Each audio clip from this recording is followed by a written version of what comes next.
e as buscas por respostas sobre a morte do empresário do Autódromo de Interlagos, em São Paulo, avançaram com a ajuda de cães farejadores da perícia. Os cães encontraram 2 calças perto do local onde o corpo foi achado. E um novo vídeo mostra que a vítima usava uma câmera presa no capacete, que ainda não foi encontrada. Essa é a imagem. A reportagem vai trazer mais detalhes. O que aconteceu? Foi um crime ou um acidente? Balança. Cães farejadores da Guarda Civil foram usados nas buscas por pistas do que pode ter acontecido com o empresário Adalberto Júnior. Em ruas próximas ao Autódromo de Interlagos, 2 calças foram encontradas e encaminhadas para a perícia, que vai avaliar se podem ser dele. Os exames iniciais do IML mostram a presença de álcool no corpo de Adalberto. A perícia também apontou que ele teria morrido entre 36 e 40 horas antes de ser localizado. Só que ele estava desaparecido há mais tempo. Os peritos não encontraram marcas de tentativa de escape, o que reforça a hipótese de que ele foi colocado no buraco, já sem vida ou inconsciente. A pessoa que colocou o corpo lá pode ter achado que ele já estava morto e quis descartar o corpo. Então, existem essas 2 possibilidades. Enquanto as investigações continuam, a família e os amigos se despediram do empresário num clima de comoção e revolta. O corpo foi sepultado em Santana de Parnaíba, na região metropolitana de São Paulo. Um cara maravilhoso, né? Nós encontramos toda semana, né? Para praticar um esporte, andar de moto. Fica difícil até imaginar, né? Tenta ver, a gente está vendo as evidências, estamos acompanhando e desde o início assim, a gente tem medo do resultado, né? Adalberto foi encontrado morto dentro de um buraco em uma área em obras do autódromo, coberta por tapumes. Ele usava apenas uma jaqueta e estava com o capacete na cabeça. Segundo a perícia, o buraco tinha cerca de 40 centímetros de diâmetro e o corpo ficou preso entre as paredes, sem chegar ao fundo. Adalberto tinha ido ao autódromo para participar de um evento de motociclismo. Nesse vídeo gravado na sexta-feira, ele aparece com uma câmera presa ao capacete. Aí, seus lentos, hoje é motoca, hein? Hoje não é kart. Aí, ó. Bora pra pista. Mas a câmera não estava com ele quando o corpo foi encontrado.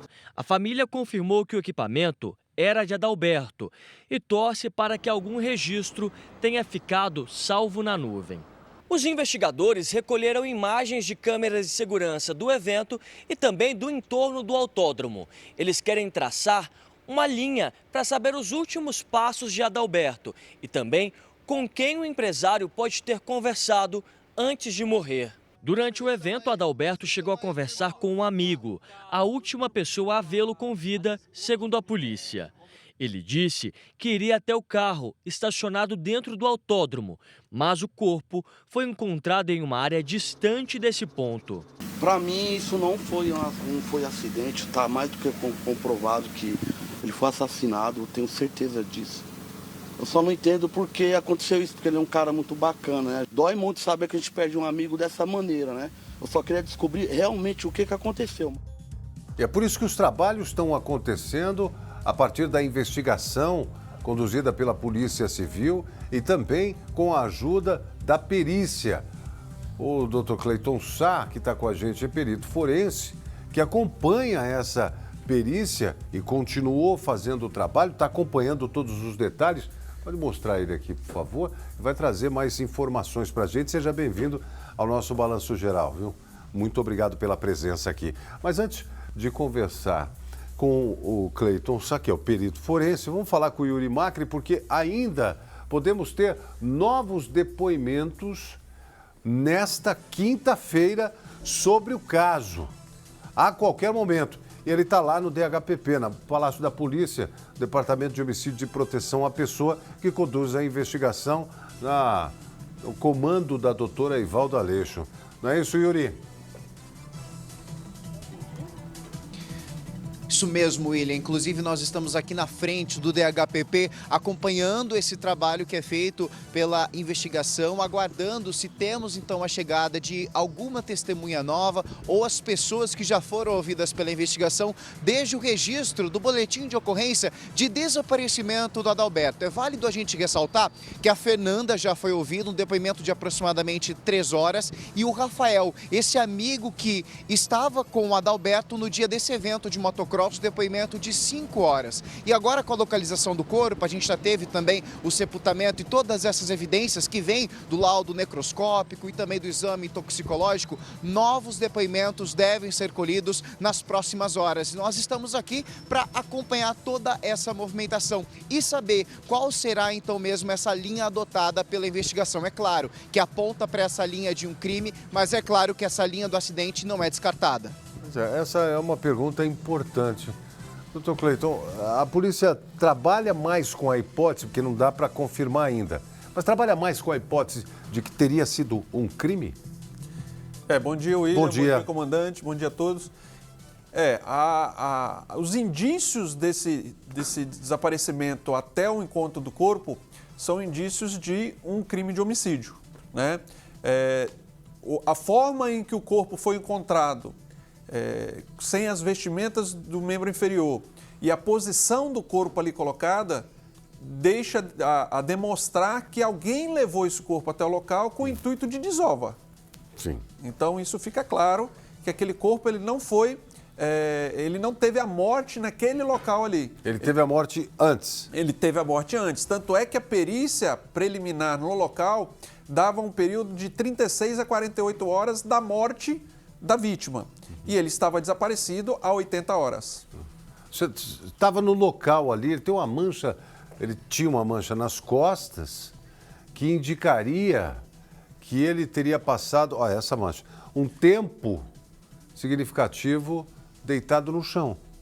Essa é característica. Só que no buraco ele estava numa outra posição, estava vertical, estava em pé, vamos dizer assim. Talvez porque seja um buraco. Então ele teria ficado bastante tempo num outro local para que essa mancha pudesse aparecer, é isso? Exatamente. O que leva a demonstrar essa mancha no corpo é que ele possa ter sido levado para um cativeiro, ter morto nesse cativeiro e poderia ter sido dopado? Dopado não, porque o laudo ontem toxicológico já saiu que ele somente estava com índice de álcool no organismo, né? Então não descartou essa parte de qualquer tipo de substâncias de dopagem no corpo da vítima. Não tinha drogas no organismo? Não foi constatado nenhum álcool tipo de drogas, apenas. somente álcool. Apenas álcool. Então aqui ele foi encontrado dessa forma, né? E a marca mostra que ele ficou um tempo significativo deitado de costas. Comandante. Doutor Cleiton, essa mancha, a gente chama de mancha hipostática, né? Quando o corpo está sem vida, o sangue, por gravidade, ele desce, né? Essa talvez seja a pista mais provável para mostrar que ele não foi morto nesse buraco e foi morto num outro momento? Muito bem colocado, comandante. O que acontece é assim, por isso que foi feitas as buscas com os cães farejadores ontem no local, porque já se tem a convicção de que ele não foi morto no local do buraco. O que é certo é isso. Porque essa mancha, igual o comandante muito bem falou, é uma mancha característica dele ter ficado em decúbito e com o tempo pós-morte aquela mancha aparece. Então ele foi transportado de algum local para esse buraco. Como ele não tinha muitas marcas, ele não tinha arranhaduras e tal, ele pode ter sido levado de carro, pode ter sido levado por mais de uma pessoa. Perfeito. Ontem, nas imagens dos cães farejadores, verifica que o cão ele conduzia o agente da GCM. Então ele ficava fazendo o zigue-zague e ia até o local da onde o corpo foi encontrado. Então o cão estava com dificuldade de farejo. Ele farejou, mas ele estava com dificuldade de farejo. Então essa dificuldade de farejo pode-se ser que até onde tem aquela barricada ali, ele foi levado até ali de carro e posteriormente jogado dentro daquele local. Tem as imagens de câmeras de monitoramento, tem uma câmera que estava desligada e isso prejudicou demais uma resposta sobre o que aconteceu. Agora, tem outras imagens que também estão sendo investigadas, analisadas para poder saber com quem ele estava ali momentos antes da morte? Segundo informações da delegacia do DHPP, tem 200 horas a ser analisadas, né? Então, os investigadores estão fazendo minuciosamente essa vistoria nessas imagens, porque o caminho de entrada da vítima deveria ser o mesmo caminho de saída, e não foi como foi levantado nas investigações. Então, por isso, a importância de minuciosamente, segundo a segundo, olhar todas essas 200 horas dessas imagens. Muito bem, comandante. Ontem o doutor Guastelli, que é o nosso comentarista aqui do Cidade Alerta, ele trouxe a informação de que tinha sangue, tinha álcool ali no sangue do Adalberto, né? Se ele tivesse bêbado, será que ele conseguiria chegar no local do buraco sozinho? Então, mas aí vem a dúvida, né? Mesmo se ele tivesse em teor alcoólico muito alto, que levasse ele até aquele local do buraco, e as questões das vestimentas? Por que ele estava sem a calça, sem a meia e sem o calçado, né? Então, isso leva a investigação a um outro patamar. Leva a investigação a um crime de homicídio, porque todos os indícios levam a isso aí. É o que você pensa? É o que eu penso. Pensa em relação a isso, ao que aconteceu com ele, foi um homicídio. Sim. Motivado pelo quê? No nosso pensamento forense, diante de toda a dinâmica do que está sendo apresentado nessa investigação, tudo leva a crer que é um crime de homicídio. Agora, qual o motivo do homicídio? Se é passional, se houve uma desinteligência no local ou se por vingança, a gente vai ficar para aguardar os final das investigações. Qual a porcentagem para uma investigação como essa, para saber o que aconteceu com ele? Qual a porcentagem da perícia? A perícia ela é muito importante. A perícia que vai determinar toda a dinâmica desse caso.